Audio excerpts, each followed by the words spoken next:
नेपाल बहुभाषिक, बहुजातीय तथा बहुसांस्कृतिक विविधताले सम्पन्न राष्ट्र हो। हिमाल, पहाड र तराईको विशिष्ट भौगोलिक संरचनासँगै यहाँका प्राकृतिक स्रोत, जैविक विविधता तथा सांस्कृतिक सम्पदाले देशलाई समृद्ध र विशिष्ट पहिचान प्रदान गरेका छन्। विभिन्न जातजाति, भाषा, धर्म, संस्कार र परम्पराले नेपाली समाजमा सामाजिक सद्भाव, सह-अस्तित्व तथा राष्ट्रिय एकतालाई थप सुदृढ बनाउँदै आएका छन्। परम्परागत रूपमा नेपालका अधिकांश परिवारहरूको जीवनयापन कृषि तथा पशुपालनमा आधारित रहेको छ। राष्ट्रिय तथ्याङ्क कार्यालयद्वारा सार्वजनिक गरिएको राष्ट्रिय कृषि गणना 2021-22 अनुसार देशभर रहेका कुल 66,70,000 घरधुरी मध्ये करिब 41,30,000 घरधुरी कृषि क्षेत्रमा संलग्न रहेका छन्। साथै पछिल्ला वर्षहरूमा व्यापार, सेवा, उद्यमशीलता, साना व्यवसाय तथा वैदेशिक रोजगारीमा नागरिकहरूको सहभागिता उल्लेखनीय रूपमा वृद्धि हुँदै गएको पाइन्छ। कृषि, पर्यटन, श्रम, सेवा क्षेत्र तथा वैदेशिक रोजगारी आज नेपाली अर्थतन्त्रका प्रमुख आधारका रूपमा स्थापित भएका छन्, जसले लाखौं परिवारको जीविकोपार्जन र देशको आर्थिक विकासमा महत्त्वपूर्ण योगदान पुर्याइरहेका छन्। विशेष गरी ग्रामीण क्षेत्रमा बसोबास गर्ने धेरै परिवारहरू आज पनि कृषि, पशुपालन, ज्यालादारी श्रम, घरेलु व्यवसाय तथा वैदेशिक रोजगारी मार्फत आफ्नो जीविकोपार्जन गरिरहेका छन्। सीमित स्रोत साधन, अनिश्चित आम्दानी तथा विभिन्न आर्थिक चुनौतीहरूको सामना गर्दै लाखौं नेपाली परिवारहरू निरन्तर मेहनत र सङ्घर्ष मार्फत आफ्नो जीवनस्तर सुधार गर्न प्रयासरत छन्। यी आयार्जनका माध्यमहरूले परिवारको शिक्षा, स्वास्थ्य, खाद्य सुरक्षा तथा समग्र जीवनस्तर सुधारमा महत्त्वपूर्ण योगदान पुर्याउँदै आएका छन्।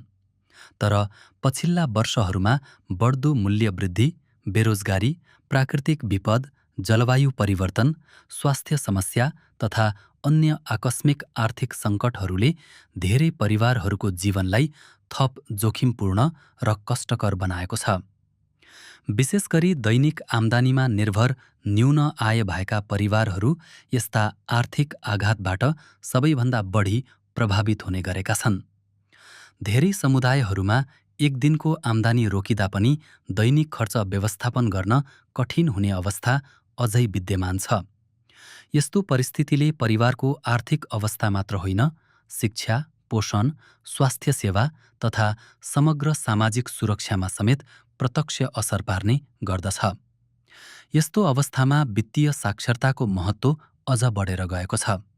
वित्तीय साक्षरता भनेको केवल पैसा कमाउने विषय मात्र होइन, आम्दानीको उचित व्यवस्थापन, आवश्यकता अनुसार खर्च नियन्त्रण, नियमित बचत, भविष्यका जोखिमहरूको तयारी तथा जिम्मेवार आर्थिक निर्णय सम्बन्धित ज्ञान र व्यवहार पनि हो। धन सम्पत्तिलाई सही ढङ्गले परिचालन गर्ने एउटा ज्ञानलाई नै हामी वित्तीय साक्षरता भन्दछौँ। यो वित्तीय साक्षरताको ज्ञान प्राप्त गरिसकेपछि यसले वित्तीय स्वतन्त्रता चाहिँ हासिल गर्न सहयोग गर्दछ। अहिलेको आजको यो जीवनमा आइसक्दाखेरि वित्तीय साक्षरता भनेको एकदम अपरिहार्य विषयवस्तुको रूपमा रहेको छ। मान्छेले कमाएर मात्रै हुँदैन, बचत गर्नुपर्छ भन्ने कुरा पनि यो वित्तीय साक्षरता अन्तर्गत पर्दछन्। यो वित्तीय साक्षरता अन्तर्गत पर्नलाई चाहिँ आम्दानी पर्छ, बचत पर्छ, खर्च पर्छ, बिमा पर्छ, ऋण पर्छ र उद्यम व्यवसाय त्यो लगानी गर्ने कुराहरू पनि यो वित्तीय साक्षरता अन्तर्गत पर्दछन्। योजनाबद्ध आर्थिक व्यवस्थापनको अभावमा धेरै परिवारहरू सङ्कटको समयमा ऋण, असुरक्षा तथा आर्थिक दबावमा पर्न बाध्य हुने गरेका छन्।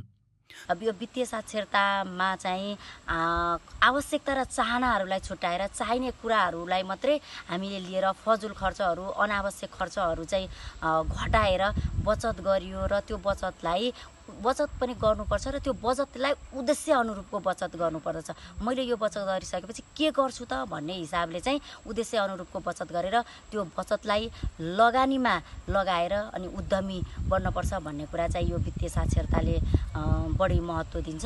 त्यसैले परिवार स्तरमै बजेट निर्माण, आम्दानी अनुसार खर्च तथा आकस्मिक अवस्थाका लागि नियमित बचत गर्ने बानी विकास गर्नु अत्यन्त आवश्यक छ। नियमित बचत आर्थिक सुरक्षाको महत्त्वपूर्ण आधार हो। सानो रकमबाट सुरु गरिएको बचतले पनि कठिन समयमा ठूलो सहारा प्रदान गर्न सक्छ। स्वास्थ्य उपचार, प्राकृतिक विपद, रोजगारी गुम्ने अवस्था वा अन्य आकस्मिक परिस्थितिमा बचतले परिवारलाई आर्थिक रूपमा स्थिर रहन मद्दत गर्दछ।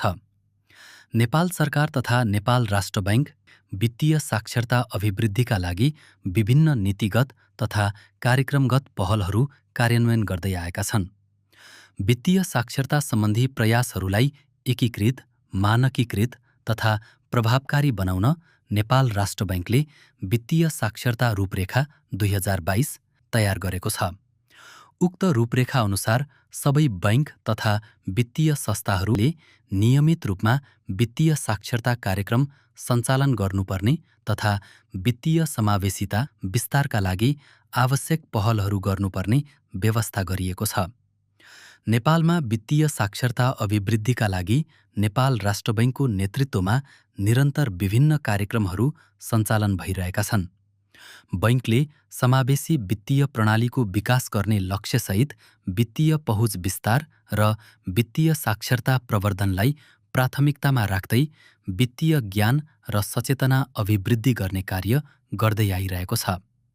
त्यसैगरी स्थानीय तहहरूले वडा स्तरमा वित्तीय साक्षरता कार्यक्रम सञ्चालन गर्ने, महिला समूह, सामुदायिक बचत समूह, सहकारी संस्था तथा बैंकिङ सेवा मार्फत सुरक्षित बचत गर्ने अभ्यास गरेका छन्। वडाले त्यो आम्दानी गर्ने स्रोतलाई हामी चाहिँ सहयोग गर्नका निम्ति कहीँ चाहिँ केही वित्तीय सहयोग दिएर हुन्छ, कहीँ चाहिँ सचेतना दिएर हुन्छ, अथवा चाहिँ कहीँ चाहिँ सहभागी गराएर हुन्छ, अथवा अन्यत्र अनुसरण गरेर हुन्छ। यसरी चाहिँ वित्तीय व्यवस्थापनमा चाहिँ हाम्रो पोखरा 28ले गरेको छ।